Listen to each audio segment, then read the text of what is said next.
ಅನುದಿನ ಅನುಕ್ಷಣ ಮನೆಯಲ್ಲೂ ಕಲಿಯೋಣ. ಕಲಿಕೆಯ ಹೊಸ ಹಾದಿಯಲ್ಲಿ ಜೊತೆಗೂಡಿ ಹೆಜ್ಜೆಯ ಹಾಕೋಣ. ಸಂತಸದಿ ಕಲಿಯೋಣ ನಮ್ಮ ಹೆಮ್ಮೆಯ ಈ ಕ್ಲಾಸಿನಲ್ಲಿ. Yes sir. Yes teacher. Present ma'am. अस्सलामु अलैकुम व रहमतुल्लाहि व बरकातहू. औज़ु बिल्लाहि मिनश शैतानिर रजीम. बिस्मिल्लाहिर रहमानिर रहीम. रब्बि इश्रह ली सदरी व यस्सिर ली अमरी वहलुल उक़दतम मिन लिसानी यफ़क़हू क़ौली. Rabbi ज़िदनी इल्मा rabbi ज़िदनी इल्मा rabbi ज़िदनी इल्मा. अजीज तलबा व तालिबात, संवेदा ई क्लासेस उर्दू मीडियम में आप तमाम का इस्तकबाल करता हूं. मेरा नाम Rafiq Tamboli, assistant teacher, government girls high school Urdu section Maski से. इससे पहले मैं आपको जमात हश्तुम मजमून साइंस का बाब नंबर 14 जो कि बरखीरों के कीमियाई असरात यानी के chemical effects of electric current, इस सबक के ताल्लुक से 2 पीरियड्स ले चुका हूं. 2 पीरियड्स में हमने सबक को मुकम्मल किया था. अब देखते हैं तीसरा सेशन इसका, जो क्या है तजुर्बात पर मुश्तमिल है. इस सेशन को यहां पर आज हम स्टार्ट करते हैं. चलिए सेशन की तरफ बढ़ते हैं. ये रही आपकी दरसी किताब. इस दरसी किताब में सफ़ा नंबर 58 पर यह सबक है.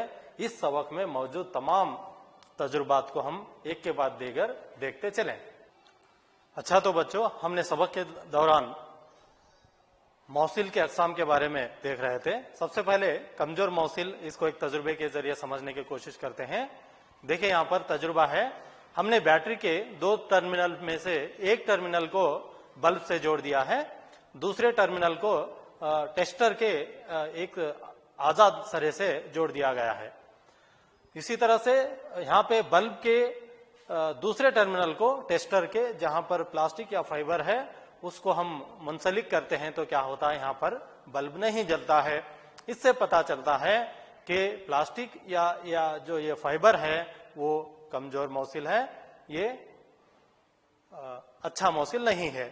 चलिए दूसरा तजुर्बा यहां पे देखते हैं. अच्छा मौसिल, यहां पर देख सकते हैं उसी टेस्टर को हम क्या करते हैं, यहां पे बल्ब के दूसरे टर्मिनल को हम टेस्टर के आजाद सरा यानी कि बैटरी का एक सरा जहां पर मुंसलिक है उसी सरे को हम टच करते हैं तो वहां पर देखते हैं कि आप बल्ब जलता है. इससे पता चलता है कि टेस्टर का जो आजाद सरा, जो सामने वाला सरा है, वो बरखीरों का अच्छा मौसिल है. टेस्टर के आजाद सरों को एक लम्हे के लिए आपस में मिलाइए. ऐसा करने से सर्किट मुकम्मल हो जाता है और बल्ब जलना चाहिए. अगर ऐसा नहीं हुआ, अगर बल्ब नहीं जला, तो इसका मतलब यह है कि टेस्टर काम नहीं कर रहा है. क्या आप इसकी मुमकिन वजूहात बता सकते हैं? क्या यह मुमकिन है तारों के कनेक्शन टूट गए हों,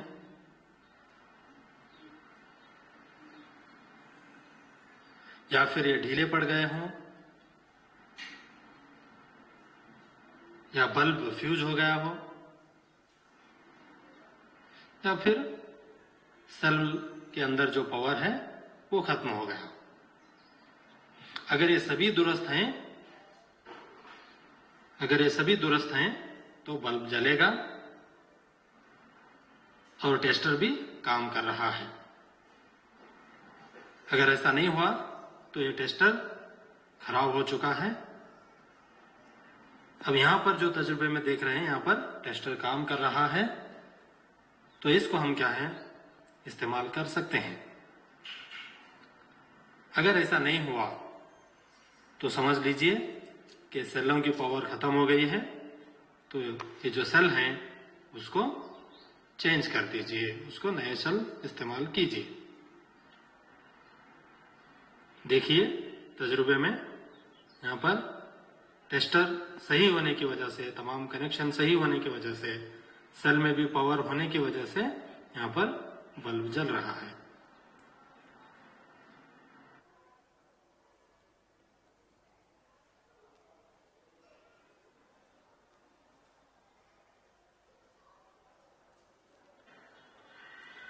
बेकार बोतलों या प्लास्टिक के ढक्कन को जमा कीजिए, उन्हें पहले साफ कीजिए। एक ढक्कन में 1 चम्मच नींबू का रस, इस तरह से 1 चम्मच नींबू का रस लीजिए।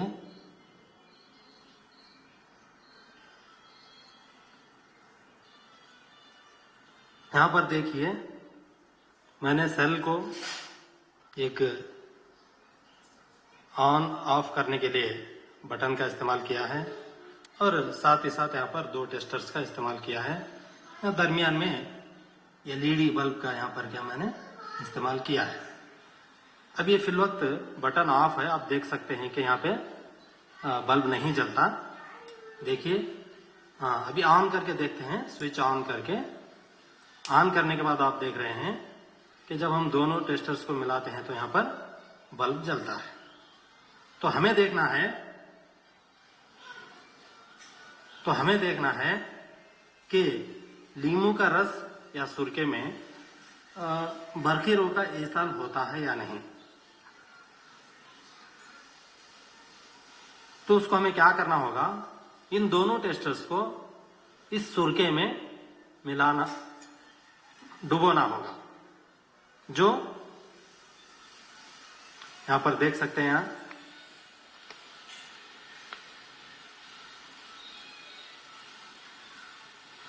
आप देख सकते हैं यहाँ पर कि 1 सेंटीमीटर के फासले पर रखने पर यहाँ पर बल्ब जल रहा है। तो इससे पता चलता है कि नींबू का रस या सुरका ये अच्छे मोसिल में इसको शुमार किया जाता है।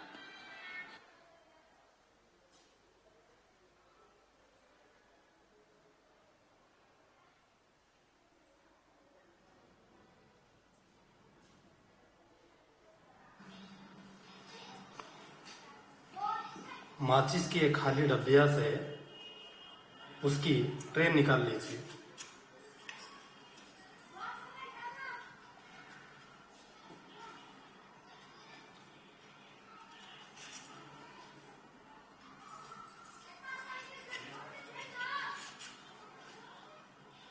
ट्रे के चारों तरफ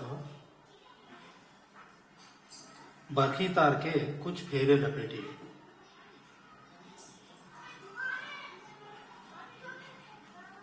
ट्रे के अंदर एक छोटी मिकनातीसी सुई रखिए।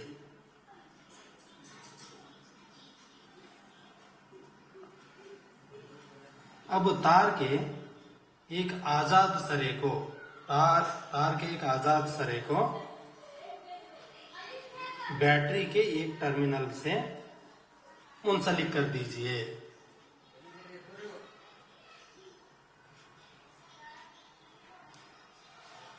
दूसरे सरे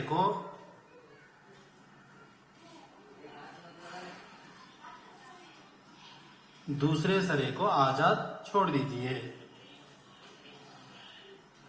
तार का और एक टुकड़ा लीजिए।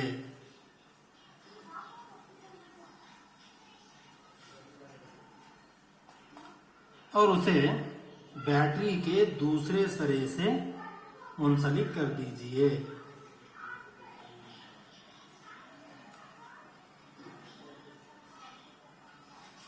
दोनों तारों के आजाद सरों को एक लम्हे के लिए एक दूसरे से जोड़िए।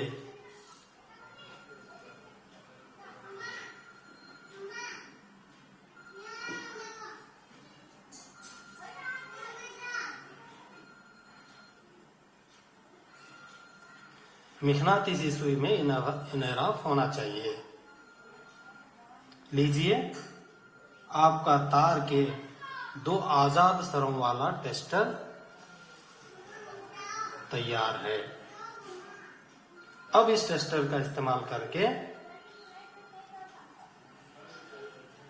दोनों सरों को लीमू के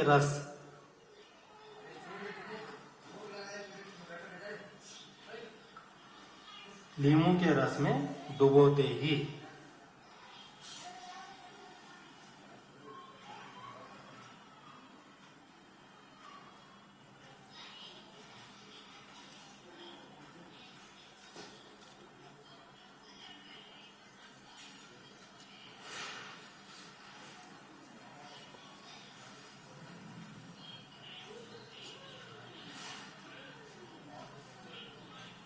सुई में इन्हेराफ होता है।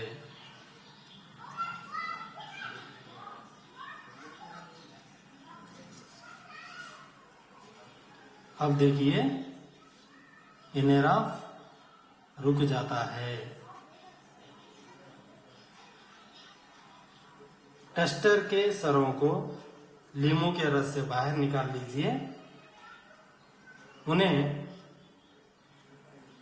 पानी में डुबोइए और साफ करके खुश्क कर लीजिए।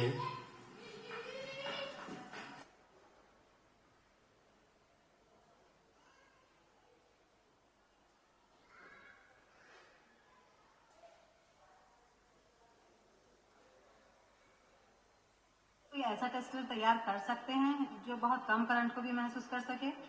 बिल्कुल, उसके लिए हमने बरखिरों के मकनातीसी असर का इस्तेमाल करके एक टेस्टर तैयार किया है।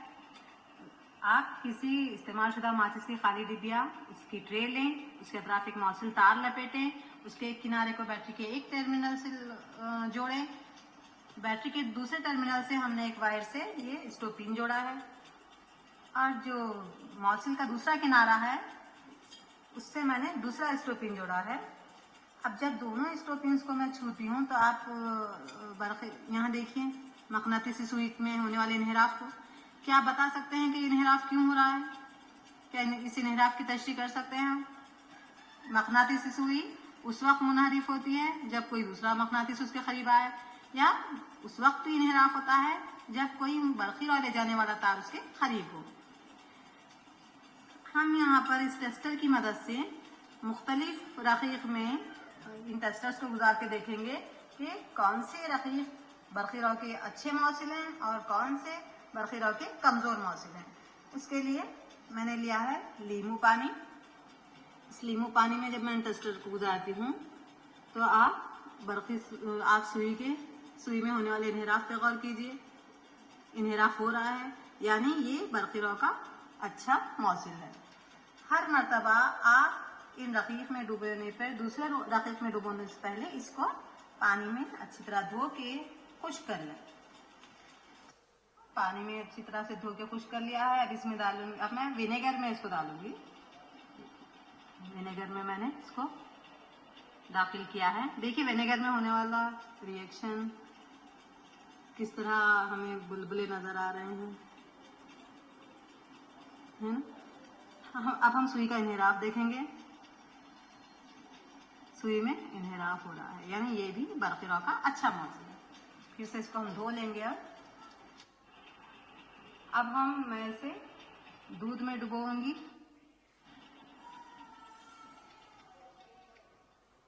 स्टर को डुबोएंगे नल के पानी में। इसमें भी बहुत से नमकियात होते हैं नल के पानी में भी जो बरखीरों का ईसाल करते हैं। आप सुई के इन्हेराफ को देखें, थोड़ा सा इन्हेराफ उसमें हो रहा है।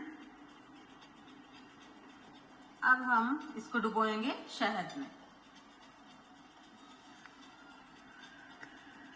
शहद में डुबोने पर सुई में कोई इन्हेराफ वाक़ई नहीं हुआ क्योंकि ये अपने आयांस में तहलील नहीं होता। अब मैं इसे धो के तेल में डुबोऊंगी, पकवान के तेल में। यहाँ पे भी हमें सुई में कोई इन्हेराफ नजर नहीं आता। ये भी अपने अंदर से बरखीरों को गुजरने नहीं देता। तो इस तरह से हम रकीक को बरखीरों के अच्छे मौसिल और बरखीरों के कमजोर मौसिल में दर्जाबंदी कर सकते हैं। अच्छा, तो बच्चों हमने तजुर्बे देखे बहुत सारे इससे पहले वीडियो में कि वहां पर अच्छे और कमजोर ईसाली रकीक के ताल्लुक से हम पर वहां पर तजुर्बात कर रहे थे। चलिए उसको हम एक जदोल की शक्ल में मालूम करते हैं। ये रहा जदोल, यहाँ पर देखते हैं नंबर शुमारा, अशिया और इनराफ अगर उसमें होता है तो हाँ दर्ज करेंगे, अगर नहीं होता है तो नहीं दर्ज करेंगे। इसी तरह से अगर इनराफ होता है, हाँ जब दर्ज करते हैं तो यहाँ पर अच्छा मौसिल दर्ज करेंगे, अगर नहीं होता है तो कमजोर मौसिल दर्ज करेंगे। चलिए एक के बाद दीगर अशिया के नाम लेते हुए हम इसमें ये ईसाली है या नहीं है उसको हम मालूम करेंगे। सबसे पहले लीमू का रस। लीमू के रस को हमने तजुर्बे के जरिए मालूम किया कि जब हम तजुर्बा कर रहे थे तो वहां पर इनेराफ हो रहा था, तो इसलिए हम यहाँ पर क्या करते हैं, हाँ दर्ज करते हैं। अगर यहाँ पर हाँ दर्ज करते हैं तो ये जाहिर है कि अच्छा मौसिल है। ठीक इसी तरह से सुरका लेते हैं। सुरके में क्या होता है, यहां पर भी इनेराफ होता है, हमने तजुर्बे के दौरान देखा था। तो अब यहां पर क्या दर्ज करेंगे, हाँ तो बिल्कुल सही है, यहां पर अच्छा मौसिल दर्ज करेंगे क्योंकि वहां पर भी इनेराफ हुआ है। तीसरा नंबर नल का पानी। नल के पानी को भी हमने वहां पे तजुर्बे के दौरान देखा है कि उसमें इनेराफ होता है या नहीं। क्या हुआ था बच्चों, बता सकते हैं आप, इनेराफ हुआ था या नहीं हुआ था? तो हाँ यहां पर भी जो है इनेराफ हुआ था, तो इससे पता चलता है कि हम क्या करेंगे, यहाँ पे अच्छा मौसिल दर्ज करेंगे। इसी तरह से खुर्दनी तेल। खुर्दनी तेल में क्या हुआ था वहां पर, क्या आप बता सकते हैं कि इनेराफ हुआ था या नहीं हुआ था? तो बच्चों यहां पर इनेराफ नहीं हुआ था। तो अब हम लास्ट कॉलम में क्या दर्ज करेंगे, यहाँ पे इनेराफ अगर नहीं हुआ है तो ये जाहिर है कि ये कमजोर मौसिल है। Very good. चलिए देखते हैं नेक्स्ट, यहां पर दूध। दूध में भी हमने इस तजुर्बे को दोहराया था, क्या यहां पर भी इनेराफ हुआ था? क्या आप बता सकते हैं हुआ था या नहीं हुआ था? तो ठीक है, यहां पर हाँ तो इनेराफ हुआ था। तो दूध भी क्या है, बरखीरों का अच्छा मौसिल है। अब जो हमने लास्ट उस तजुर्बे में देखा था वो था शहद। शहद में क्या हुआ था, क्या आप बता सकते हैं कि इनेराफ हुआ था या नहीं हुआ था शहद में? तो यहां पर इनेराफ नहीं हुआ था। इससे पता चलता है कि शहद जो है बरखीरों का कमजोर मौसिल है। इसलिए मैंने यहाँ पर एक बीकर लिया है और बीकर में पानी है और साथ ही साथ यहाँ पर मैंने कार्बन के 2 छड़ यहाँ पर हमने लिए हैं। इसको हम बतौर इलेक्ट्रोड के यहाँ पर इस्तेमाल करेंगे और इन दोनों इलेक्ट्रोड्स को मैंने बैटरी से यहाँ पर मुंसलिक किया है। मैं यहाँ पर बीकर में पानी लिया हूँ। अब इसके अंदर मैं नमक की थोड़ी मिकदार को यहाँ पर मैं दाखिल करता हूँ और दाखिल करके इसको यहाँ पर इस पानी में हल करने की कोशिश करता हूँ ताकि मुझे नमक का महलूल मिल जाए। तो ये हिलाने से नमक जो है इसमें हल हो गया है और ये नमक का महलूल तैयार है। अब हम इसके अंदर जो है ये 2 बरखीरों को यहाँ पर इस नमक के महलूल में हम दाखिल करेंगे। तो यहाँ पर आप देख सकते हैं कि ये दोनों नमक के महलूल को मैं यहाँ पर इस महलूल में दाखिल कर रहा हूँ। ठीक है, अब ये नमक के महलूल में ये दाखिल हो चुके हैं। अब बैटरी की मदद से मैं इसके अंदर करंट को गुजारने की कोशिश करता हूँ। आप यहाँ पर देख सकते हैं कि महलूल से करंट को गुजर रहा है। इलेक्ट्रोड के एक सिरों पर आप गैस के बुलबुलों का इखराज देख रहे हैं। तो यहाँ पर जो है ये गैस खारिज हो रही है और दूसरे इलेक्ट्रोड पर आप देख सकते हैं कि यहाँ पर जो है धातु इस पर जमा भी हो सकती है। क्योंकि इस महलूल में मैंने करंट को गुजारा है, करंट का गुजारने की वजह से इसमें जो है कीमियाई तब्दीली रोनुमा हुई है। तो इसको हम बरखीरों का कीमियाई असर भी यहाँ पर हम उसको कहते हैं। तो ये जो है बरखीरों का कीमियाई असर है। यहाँ पर चूंकि नमक जो है पानी में हल हुआ है और हल होने की वजह से यहाँ पर ये अपने आयनों में तब्दील हुआ है। ये इस अमल को हम बर्फ पाशीदगी कहते हैं जो कि बरखीरों का कीमियाई असर है।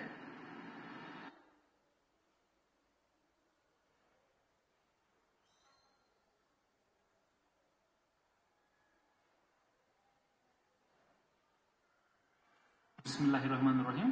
तो अजीज तुलबा और तलिबात, आज हम सब्जियों और फलों से बरखीरों का ईसाल का यहाँ पर मुतालिया करेंगे। तो यहाँ पर जो है आपके किताब 8वीं जमात की जो किताब है, किताब में दर्ज एक एक्टिविटी है जिसका हम यहाँ पर मुतालिया करने जा रहे हैं। इस मुतालिया के तहत यहाँ पर आलू लिया गया है। इस आलू के यहाँ पर इस आलू को काटकर इसके 2 टुकड़े किए गए हैं।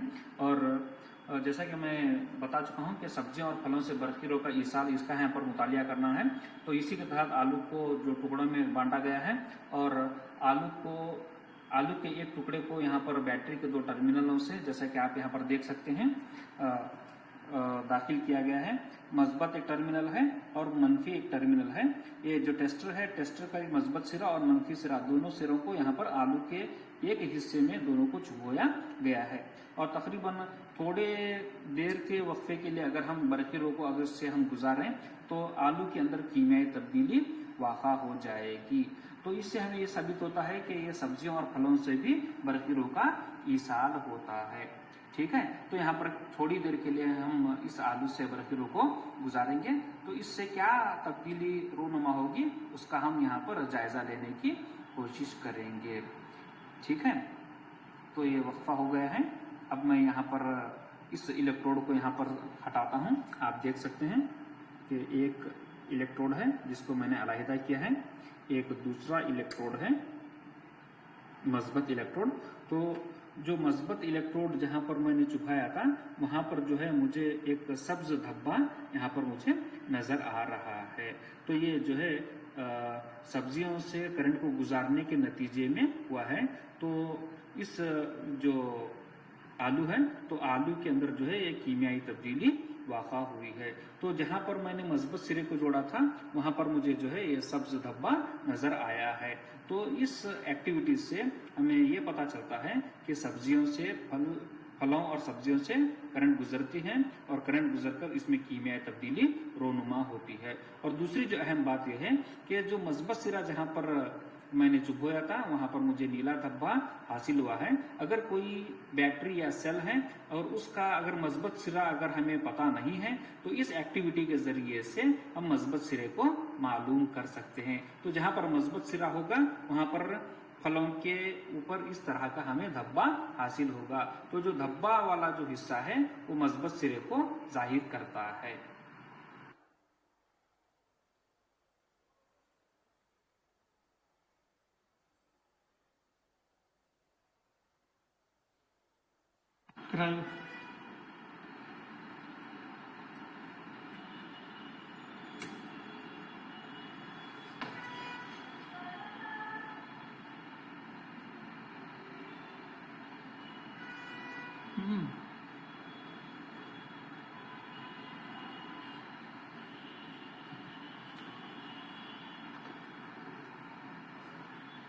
आप देख सकते हैं कि यहाँ पर जो तांबे का जो फीता है इस पर तांबा डिपॉजिट हो रहा है।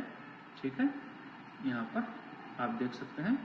तो इस तरह से हम जो है धात के एक प्लेट पर या तो धात की एक सतह पर दूसरी धात को हम यहाँ पर डिपॉजिट कर सकते हैं।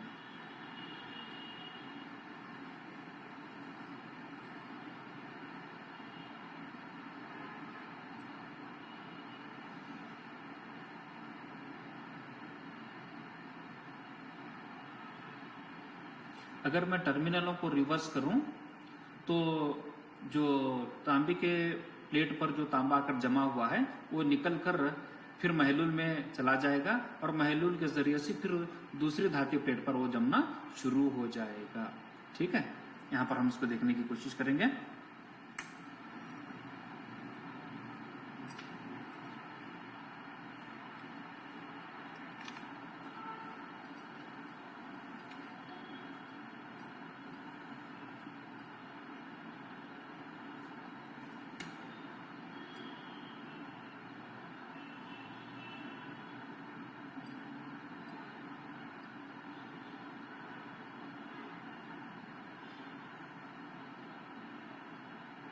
तो आप देख सकते हैं कि इस प्लेट पर तांबा जमना शुरू हुआ है।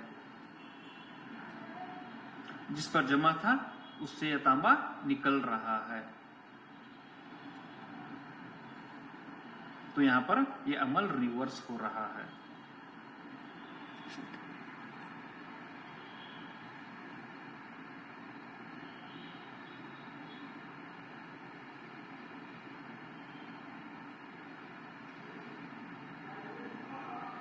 अच्छा, तो बच्चों अभी तक हमने अमली काम 14.1 से लेकर 14.7 तक जितने भी तजुर्बे इस सबक में थे, तमाम तजुर्बों को एकजा करके हमने एक पीरियड को कंप्लीट किया है। मैं उम्मीद करता हूं कि आपको आसानी से समझ में आ गए होंगे। तो